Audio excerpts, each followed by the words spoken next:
Nearly a year after being forced out of power and months after being sentenced to death in absentia, Sheikh Hasina has announced that she plans to return to Bangladesh by December. That will be her second homecoming. The former Prime Minister says she is prepared to surrender before the courts and face the consequences even as Awami League remains banned and Dhaka continues to seek her extradition from India. To understand what Sheikh Hasina's return could mean for Bangladesh and whether the Awami League is preparing for a political comeback, I am joined by Barrister Mohibul Hasan Chowdhury, Senior Awami League leader and former Education Minister of Bangladesh. Thank you so much, sir. Sir, this is going to be the second homecoming for Sheikh Hasina. I want to understand the rationale of the reason you are part of the inner circle. Why has she decided this year to come back to Bangladesh, sir? Thank you. So if we look at the situation of the country right now, in her absence, what we have witnessed in the country is that the atmosphere of political exclusion, violence, and the efforts which are being made by the current regime to destroy the values that we've always upheld, which are the values of 1971, secular, liberal, Bengali cultural identity. All these things are being destroyed. Besides this, institutions are now have now been infiltrated by extremist elements. There is allegation of state sponsorship for jihadist groups, just how it used to be between 2001 and 6 when BNP and Jamaat Islami used to rule the country for 5 years. So her homecoming, again, is being seen by political analysts back there. Of course, the opponents are saying that it will be a polarizing action, but majority of our people, from the feedback that we are getting from the people through surveys, that she is seen as a symbol of unity. She is seen as a symbol of reconciliation and healing. The country needs to heal. It needs to come back to this participatory democracy where all opinions are allowed to be freely exercised and expressed in the country. And this overwhelming hegemony of religious bigots and extremists, as well as those who want to make Bangladesh be in a black hole of geopolitical equation, where we are used to stoke up trouble in the region, to create more problem for Myanmar, to export militancy or separatism to India. People do realize that under Sheikh Hasina, Bangladesh was immune to this kind of international game plans. It wasn't a war theater like Pakistan is or Myanmar is. So we don't want to be a war theater anymore. We want national healing, we want greater unity, and we want truth and justice for everything that has happened, including those who had died during our time in government. Mohibul, how do you intend to tackle the radicalization that is happening in Bangladesh? I know last time you said that radical trait has been part of the Bangladeshi politics. It constitutes a percentage, but this time everyone seems to be ganged up against Sheikh Hasina. BNP, Jamaat, Islamist parties, army, civil institutions. How does Awami League intends to take up that issue?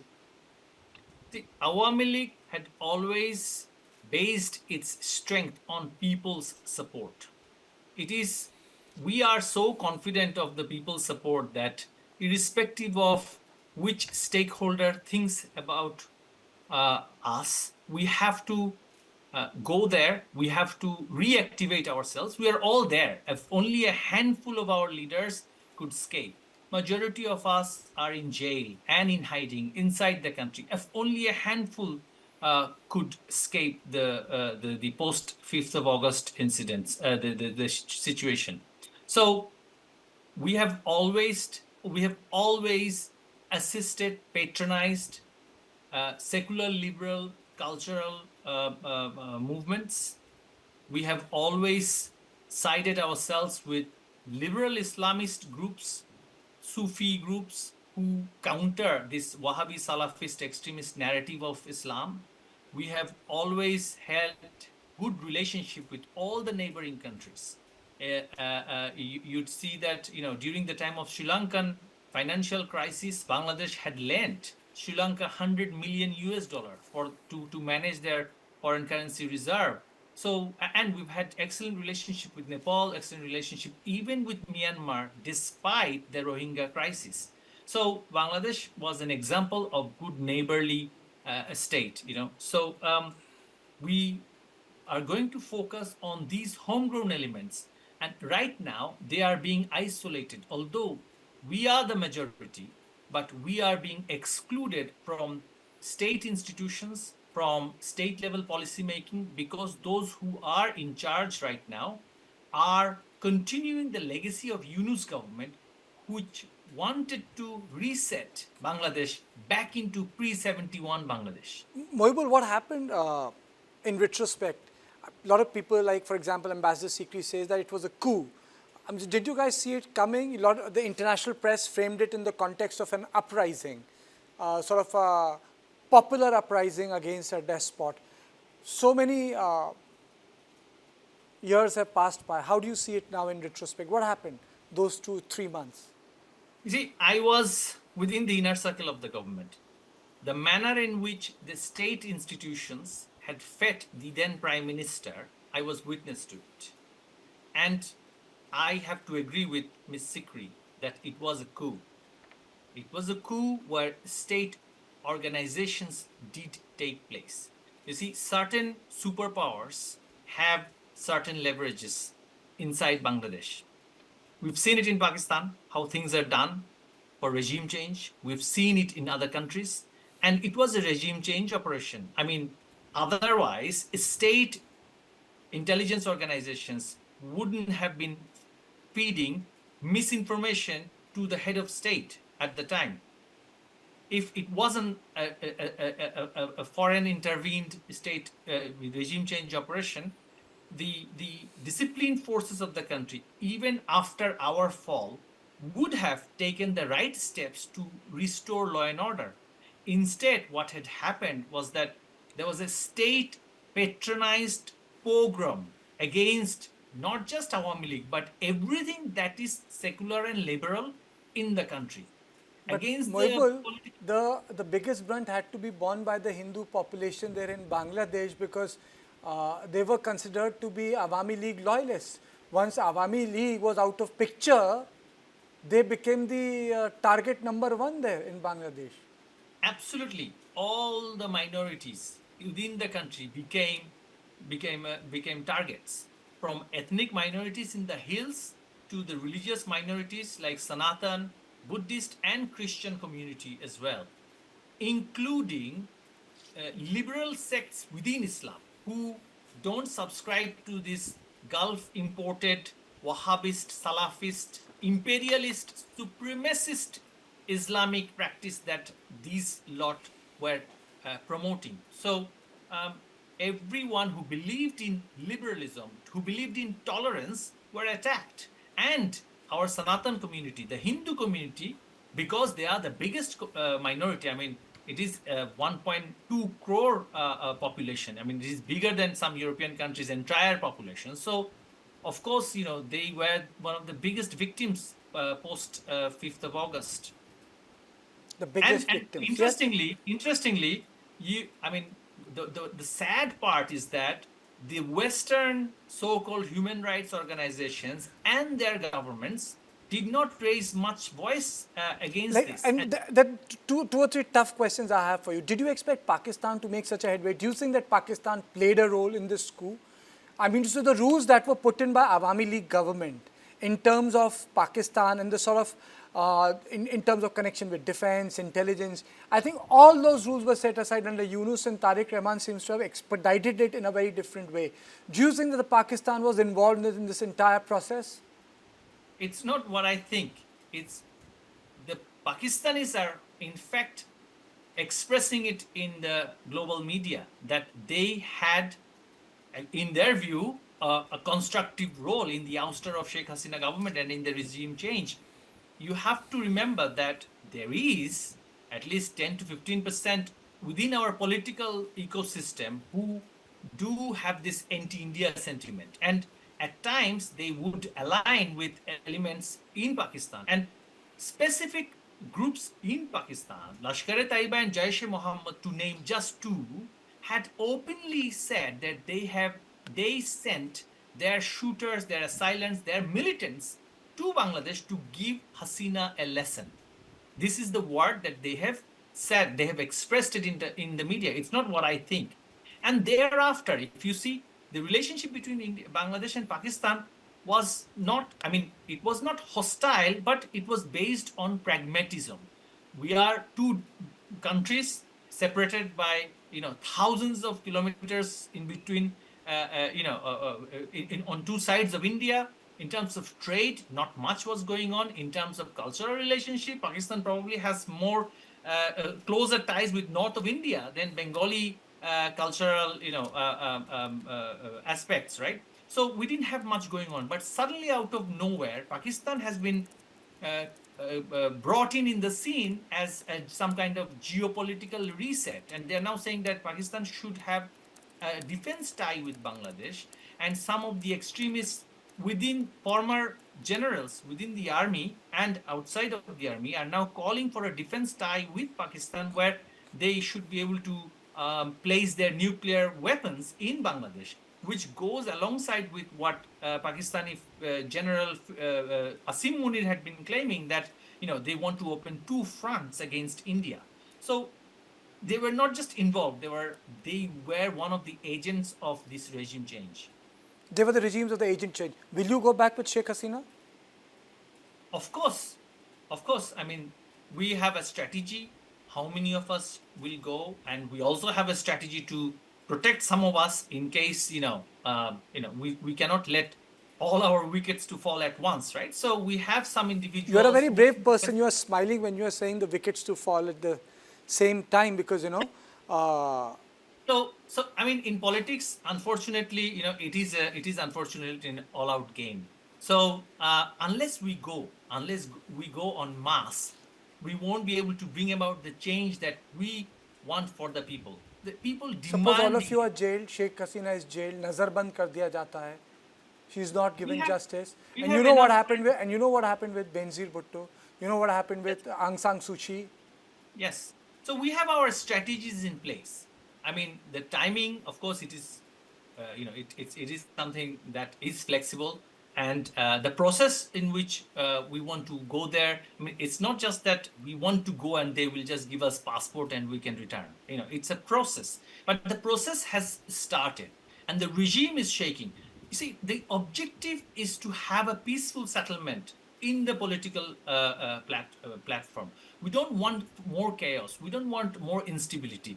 If this government, being a political government, realize that this type of politics of exclusion, politics of persecution, and being an agent of global geopolitical game is not sustainable, they have to really sit down and settle the matter with us being one of the major political players in the country. So we hope good senses will prevail. We hope the state institutions, the judiciary, the military, the police will act independently, fairly, and in a lawful manner, so that constitution is upheld, so that they're not just listening to illegal orders given by a questionable government. Mohibul, your former education minister, this present For regime. 7 months only. Pardon me? I was there for only 7 months. Okay. The current regime rewrote the entire history. They rewrote the 1971. They have rewritten the conventions. They have rewritten the roles of those who made Bangladesh independent. They have rewritten how people should understand what Pakistan did before 1971. Do you guys ever have a plan for that?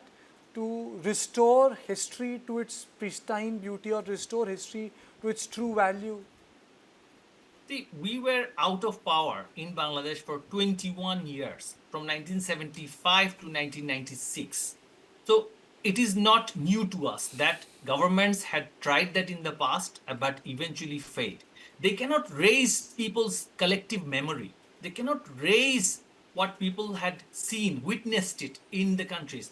Right now, they have the speakers. Right now, they are in the charge of the state, so they can get away saying whatever they want to. But the society at large, the intelligentsia, the academia, the professional class, they know what their this regime is doing. So they cannot erase it. They may change the textbooks, but they had done that in the past as well. For 21 years in Bangladesh, you couldn't say or write in the textbooks that India and the then Soviet Union, alongside with our freedom fighters, worked together to liberate our country.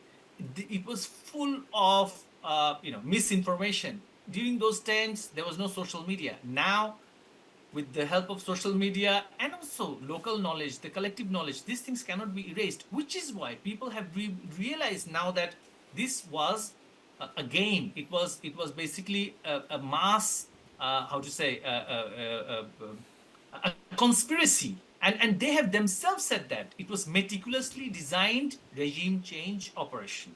They want to reset everything. You cannot reset historical facts, right? So people are very angry that they came up with the idea of quota-free government jobs, and now they want to change the entire constitutional structure of the country. I mean, what people were protesting at the time was just a quota-free government Yes. job entrance. And now they want to change the national anthem. They want to change the constitution. They want to get rid of the word secularism from our constitution. So people feel cheated. People feel deceived. And which is why people feel that it was wrong what had happened with Sheikh Hasina, and this wrong must be corrected. Do you expect Tariq Rahman to provide a level playing field? Because he was outside. His mother was ailing. She was in hospital, Khalida Zia. The so-called students, with help from their friends in Washington and from their man Yunus, he was running the streets with radicals like Jamaat. Do you think that he will allow another dominant political force to come back? If he doesn't, he will suffer the same fate as those who had done before him. So just to go back to the Yunus regime's position, Yunus wanted to stay in power for 5 years, 10 years, however long it is needed. That is what was claimed by Yunus himself to Western media, that I have an unlimited mandate. I can stay as long as I want. And that man had to leave in 18 months, right? If Tariq Rahman wants to continue and complete his entire tenure, he has to come to a political settlement with all the stakeholders. It's not just politics, it's also the economics, right? A major portion of the Bangladesh economy is now suffering because of their ties with the past government. I mean, a businessman prospering in the last 15 years cannot be just identified as an Awami League businessman, because the economy was stable, society was stable, law and order was there, global economy was doing well, so he did well. Just because the business people had done well, provided for jobs, increased government revenues, now they're all being labeled as collaborators of Hasina. And most of them are now, I mean, it's not just the Hindu community who are wanting to flee the country. The businessmen, the large employers have stopped private investment in the country. We are now at the lowest private investment level in the country's 54-year history. No one is investing. Majority of large employers are carrying murder charges filed by BNP and Jamaat Islami activists immediately after 5th of August in order to extort from them. And these cases are still remaining. So when you have the entire business community being victimized, the economy is going to collapse. And if the economy collapses, the government collapses. We know this. But who is going to take assurance of Sheikh Hasina's security? I mean, you say there has to be some sort of a guarantee. Who guarantees that? But that's the first thing which came to my mind. I mean, so there's a court verdict. You have a vindictive government there. She's not a young woman. She's an old woman. Right. I mean, so who says that, that you will have security, you will have a protection detail? These matters will be resolved near the time. Our expectation is that state institutions must guarantee the rights of all citizens, including Sheikh Hasina and us, the living Awami League leaders, right? So this is our expectation. And the institutions have that responsibility. The world is watching, right? The judiciary, the military, they are major stakeholders in the political decision-making ecosystem in Bangladesh. So if they don't act positively, so we expect a backlash. And if there is a backlash, Awami League is not a small political party which you can just press and persecute and it will go into oblivion. We are not calling for an armed resistance against the state because we don't want the country to be in the brink of a civil war. But we had the experience of doing so in the past. We had the experience of fighting the army for 21 years. Bangladesh was under military dictatorship for a long time. We had fought the army, we had fought the dictators. So for Awami League, it is just history repeated. As we say, history repeats as a farce, and it has repeated as a farce this time as well. So we are well versed in this this cycle of power change and transition and transformation, but we will always opt for the peaceful solution, the most legal, constitutional, peaceful political settlement, which the current regime must realize. And the demagogues, the extremists who are still today trying to stoke up tension and backlash in the society must be stopped from doing so. And their Western backers, and we have heard from their backers, I don't want to pinpoint any geographic location, they have to stop backing these individuals. Otherwise, their own countries will be in trouble. Islamism is a threat to the world in their own countries. There is a rise of Islamophobia. But why has Bangladesh become a hub for Islamism? I fail to sometimes fathom it. I understand that Bengal was the first state in colonial India to be partitioned on the religious lines. Yeah. Even before India, Pakistan, there was a West Bangladesh and an East Bangladesh, West Bengal and East Bengal. Yes. You see, it is the diaspora of Bangladesh which is one of the assets for Islamism. If you think about it this way, the diaspora population in Europe is huge. In UK, in US, in Australia, in the Western Hemisphere, the Bangladeshi diaspora is pretty big. And the Islamists, after not getting enough space in the country, they had exported themselves to the diaspora community. And through the diaspora community, they had invested in convincing the Western governments there that Bangladesh needs space for Islamists so that violent extremism can be curbed. So it's like the homeopathic philosophy.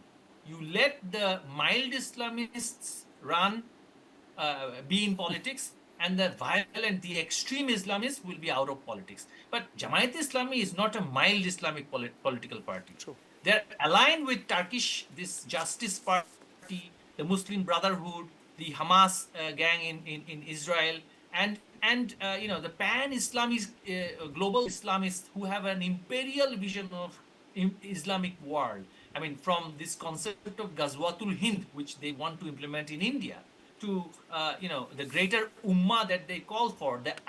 Their ideology is not too different from ISIS's ideology. And unfortunately, Okay. the Western policymakers are continuously disregarding this threat, whilst the Islamists are collecting funds in their countries. I mean, there is this I organization think called Muna. that's a very interesting explanation you had given out this time. It's like a food for thought. But I've really run out of time. Mohibul, thank you so much for joining me, and I hope the plan remains in course that you and your leader have a safe return to Bangladesh in December. Though a couple of my friends were saying that it can be even before that. So if it's before that, then well, it's a wonderful news. Thank you and stay safe, Mohibul. So this is all I have in the special edition of on point in which we discussed the position of Bangladesh. Sheikh Hasina will be in Bangladesh anytime before December, maybe in December. And this series will continue where we will be talking to the people who matter inside Bangladesh and outside Bangladesh on Bangladesh.